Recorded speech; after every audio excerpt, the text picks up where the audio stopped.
লিঙ্কটা কপি করে নিয়ে আসলেন, যেভাবে দেখালাম সেমভাবে স্টেপ বাই স্টেপ ফলো করে বাইন্যান্স থেকে লিঙ্কটা কপি করে নিয়ে আসবেন। আসার পরে এখানে জাস্ট আপনার লিঙ্কটা এখানে পেস্ট করে দিবেন। তো বাইন্যান্স থেকে যে লিঙ্কটা কপি করলেন সেই লিঙ্কটা এখানে জাস্ট পেস্ট করে দিবেন, কোনো রকম ভুল যেন না হয়, সেম টু সেম থাকবে লিঙ্কটা এখানে। এবং অবশ্যই এখান থেকে উপরে লাইট কয়েন এবং এখানে পেয়ার এলটিসি ভাবে সিলেক্ট করা থাকবে।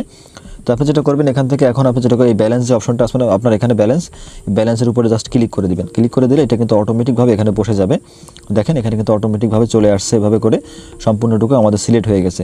সিলেক্ট হয়ে যাওয়ার পরে আপনি সুন্দরভাবে দেখে নেবেন সব কিছু ঠিকঠাক আছে কিনা। তারপরে এখানে নিচে যে ট্রান্সফার যে অপশনটা আছে ট্রান্সফারে ক্লিক করবেন, জাস্ট ট্রান্সফারে ক্লিক করে দিবেন।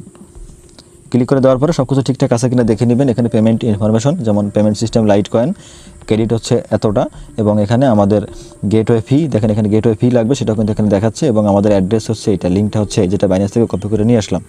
তো সব কিছু ঠিকঠাক থাকলে জাস্ট এখানে কনফার্ম অপশনে ক্লিক করবেন। কনফার্মে ক্লিক করে